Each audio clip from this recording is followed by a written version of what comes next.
And you're a Kree, a race of noble warriors. Heroes. Noble warrior heroes.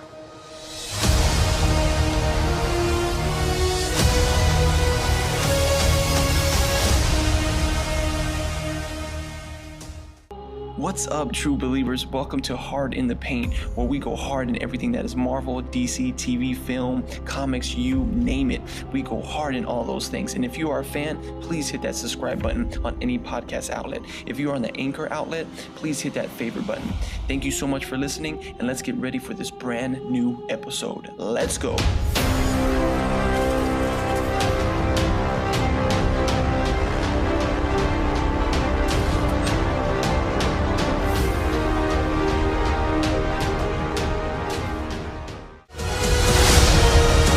You've come a long way, but you're not as strong as you think.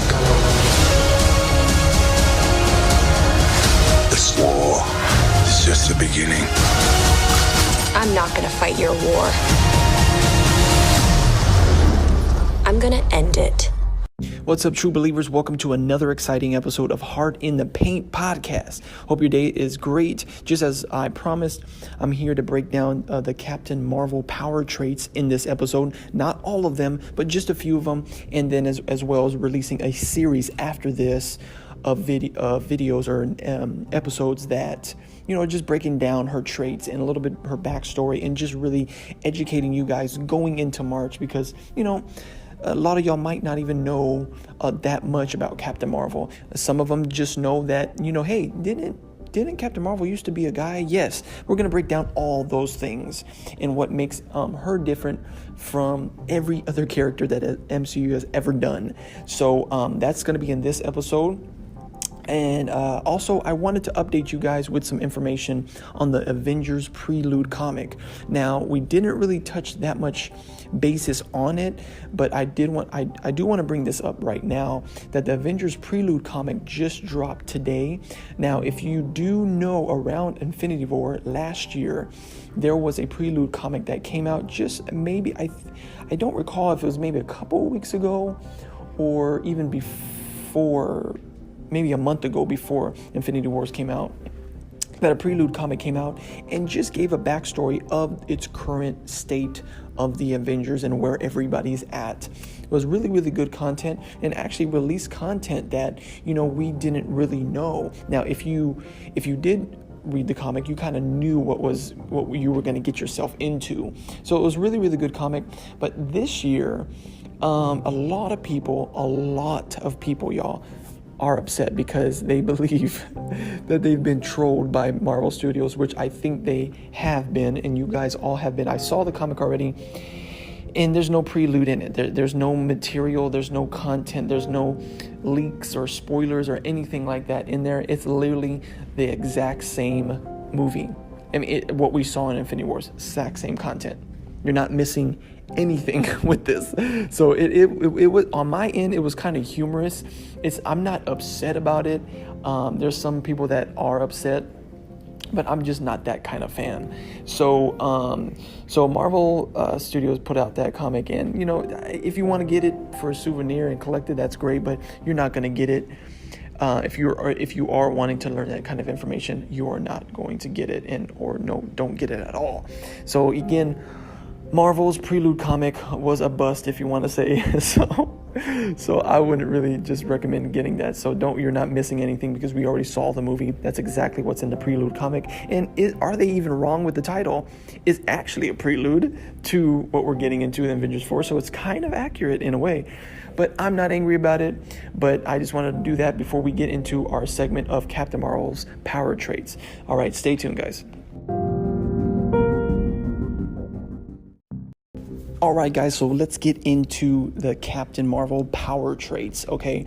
Now, we're not going to get to every detailed little nook and cranny, but we are going to break down some of the things that you need to know going into it. Because Captain Marvel, besides Scarlet Witch, is some of my top favorite female comic heroes. Now, we can talk about that a little bit later, about my top 10 or 15, 50 list of female heroes, but Captain Marvel is up there.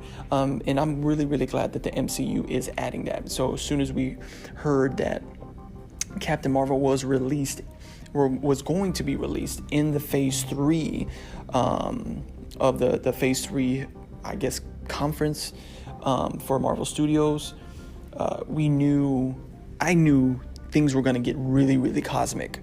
So I will be doing a future episode where it's kind of breaking her backstory. But some of these power traits, we're going to kind of breeze through some of her upbringing just a bit. We might get to it. I'm not sure if we will.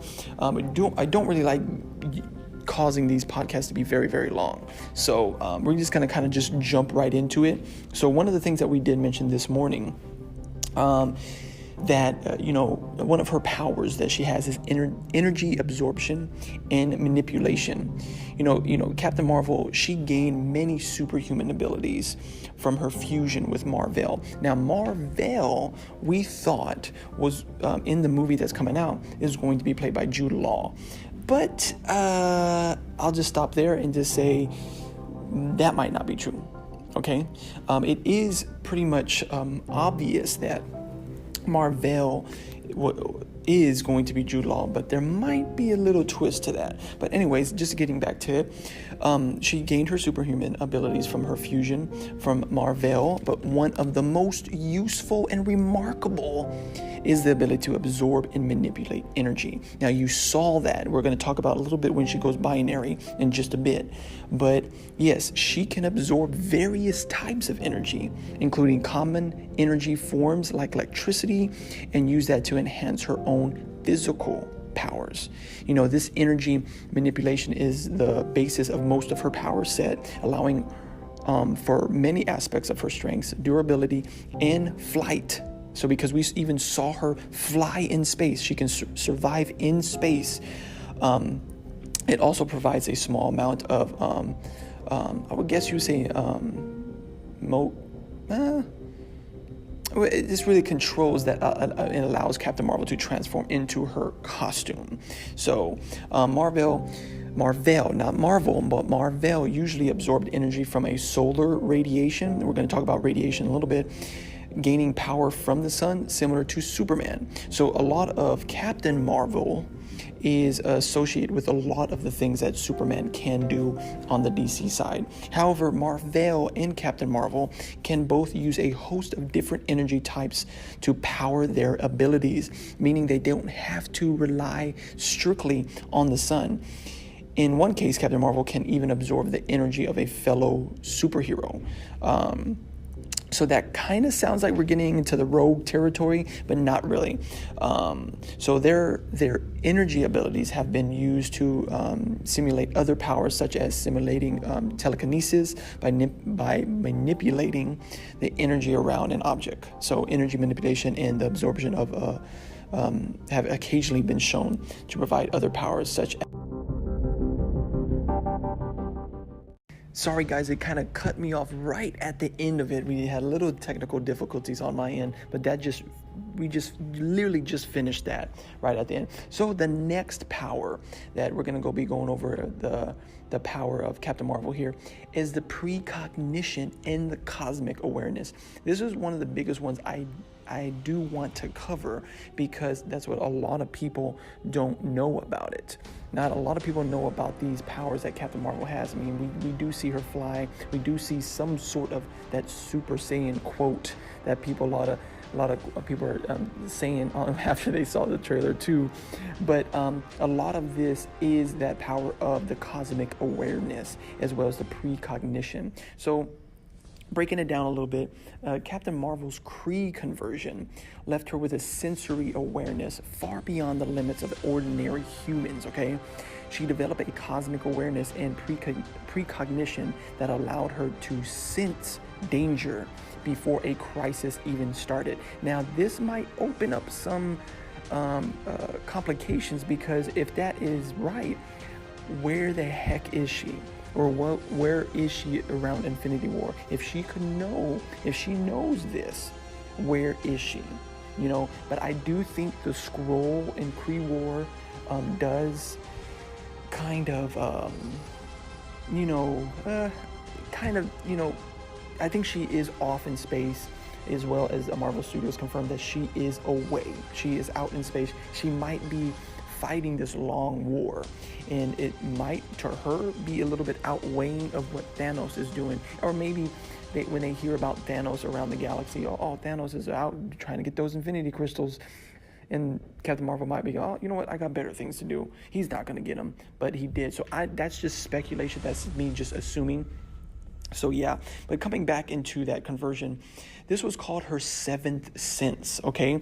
Through it remains unclear with her sixth sense is supposed to be, but when she was still a split personality, which we're not going to address, we did kind of mention it a little bit earlier in the other podcast, but this precognition of danger would prompt her to transform into Miss Marvel.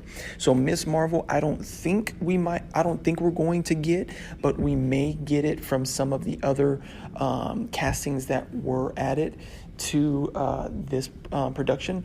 So it's still kind of up in the air what we're going to kind of get. But if you want to relate it to anything, in many ways, this cosmic awareness is similar to Spider-Man's Spidey sense, but extremely enhanced. But it also seems to provide her powers beyond the sense of oncoming danger. So with her precognition also makes her a formidable fighter, okay? As she can predict an opponent's attack before even he or she makes it. That's amazing. As useful as the power is, it seems to be a watered down version of Mar-Vell's power, even more impressive cosmic awareness. See, now Mar-Vell has that cosmic awareness, but it allowed him to know whatever he needed in any given situation. That is pretty crazy. I don't know if we're going to see that in Captain Marvel or articulated or illustrated, but you know that now. He originally received this power from the cosmic entity Eon in order to fight Thanos. Of course, he's not going to be around, or maybe we don't know the full story arc of Captain Marvel. So it was not one of Mar-Vell's original Kree powers. So his cosmic awareness had allowed him to immediately ascertain his enemy's weakness and figure out his current location when he finds himself unfamiliar with a place. So the scope of this power has never been defined, but just the abilities of Mar-Vell has shown tell us about Carol Danvers may still have room for that precognition power to develop. So we might see that in the MCU, and we might not. But let's kind of move on to the next kind of power of Captain Marvel. All right, so let's get into our third power of Captain Marvel here. We're going to be getting into generating heat, light, and radiation. Now, this is what you saw in the trailer. Now, you probably didn't articulate, or you couldn't notice, oh, that's this power. No, but we're going to get into my kind of favorite version, or we're going to kind of dabble into not really a personality, but a function. I guess you can say that, okay? So we're going to be breaking down the power of generating heat, light, and radiation. So there was a time, where Carol Danvers was kind of, at a loss, and she was abducted by this alien insectoid, I guess you want to say, called Broad. And they used this evolutionary ray that triggered the potential of her augmented Kree genetic. So we do see this conversion happen in Captain Marvel, where that Kree explosion, that you see her in, literally brings the Kree genetic that was in Mar-Vell and all the powers that he had into her genetic, and literally had a conversion and made what we know as Captain Marvel. So with that Kree genetic, and turned her into the most powerful version of herself, okay? A cosmic powered being called, that's right, if anybody's tracking with me, comic book readers, binary. See, I kind of dropped this tag a couple times in my trailer review and everything, which I'm going to break down a little bit more. I don't really like giving trailer reviews that sound like fanboys or something. I don't really want to react to it. I wanted to respond to the trailer. So I'm going to give another couple of them, of series of breakdowns which contribute to my response to the trailer. I don't know if you got that, but all the videos I will be putting out is going to contribute to the response of trailer 2. But at the end of the trailer, when we see that she says, you know, I'm not going to fight your war, I'm going to end it. And she went, quote unquote, all the other people that watch it, the Super Saiyan mode, that is binary. The part where she flies into space and just basically just dismains every ship that she sees with one little blow. Not one little blow, but one cosmic blast. So binary, almost all of her powers were even more effective, okay? And even the ones that we've kind of mentioned already, such as her superhuman strength, but she also gained new powers that were an extension of her usual Miss Marvel abilities, okay?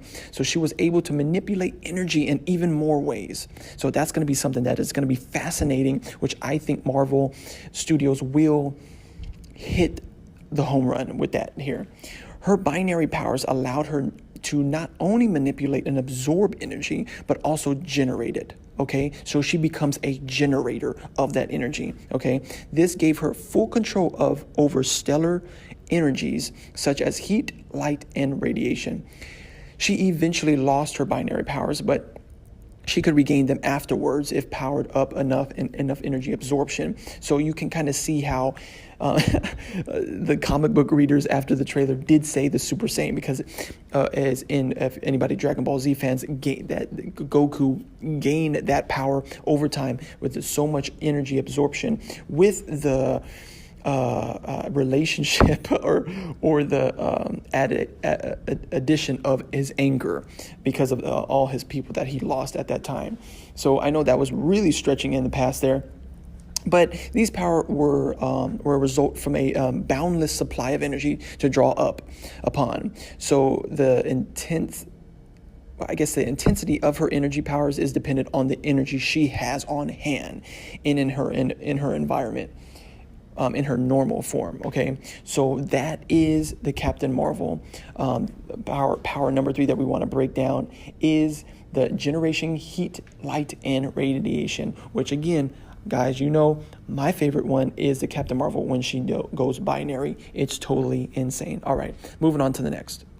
All right, for my last one that I'm doing in this episode, guys, is going to be Captain Marvel power number 4, which I kind of glazed over the speed of sound. You know, she can fly at the speed of sound, but you know, I didn't really want to, you know, that's a given, you know, but I just kind of wanted to kind of hit the points that things that you might not know. Okay, so I did mention it already in some of the other powers, but the survival in space, that's outstanding. She can survive in space because while her energy manipulation powers had already given her the ability to fly, her transformation into binary increased her energy to increased her energy manipulation, and her durability enough for Captain Marvel to survive in space with nothing to aid her. Okay, so the vacuum of space no longer affected her in any way, which was a great help to her when, she joined the space traveling Starjammers or Star Force and all those things. So that's why when she goes binary, you can see her flying in space like that. So I don't know how the MCU will kind of tailor it, because, we do see a history of the MCU kind of tailoring and kind of shifting some of the things around. We already know how they're going to shift her storyline around, her origin story around, but getting back to it, when her powers first depleted, she found herself unable to escape Earth's orbit to fly into space. But she was both depleted and intoxicated at the time of this attempt. In more recent stories, she has been able to survive and even battle in space, mostly unaided. So, but she requires oxygen to survive in space in this state. So, we do see in other storylines and comic series that not majority of the time, but whenever we are introduced to Mar-Vell in a fight sequence or in a fight scene, she is majority of the time, like Civil War II, a couple other comic series that came out, that she is in space, But going back to Mar-Vell has the ability to fly unprotected through space in hyperspace. Amazing.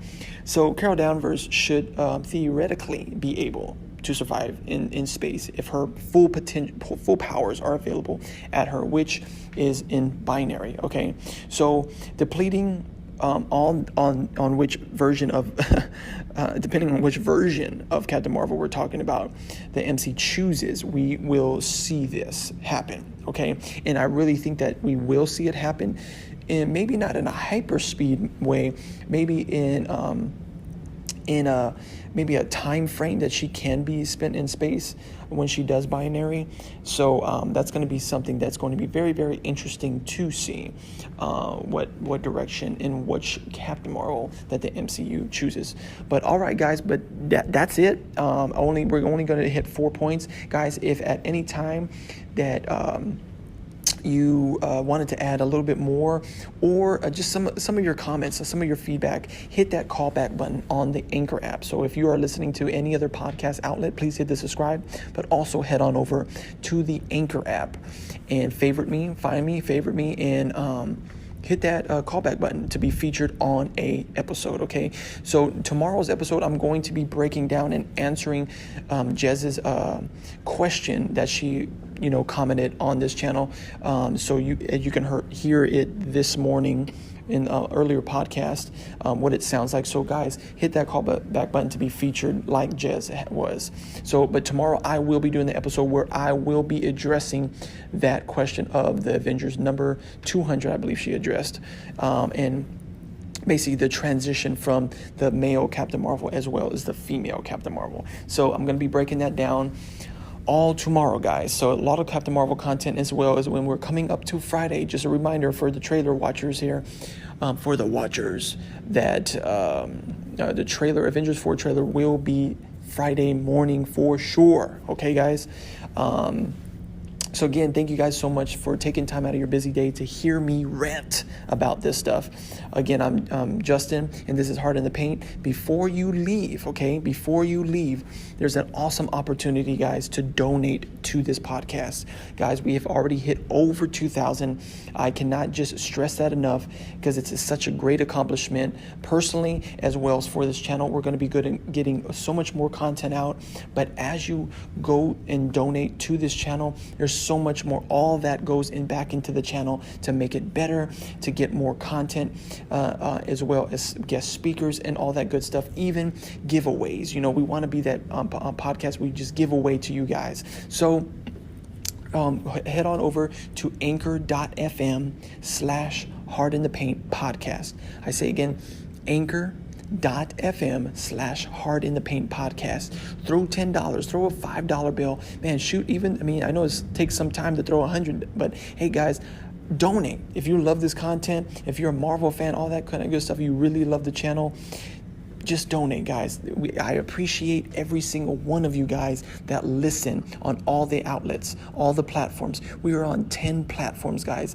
This channel is growing dramatically, and we thank you, and it's because of you we are growing. So thank you so much for all of your faithfulness. I cannot say it enough. Thank you so much for listening, and as always, stay awesome, guys.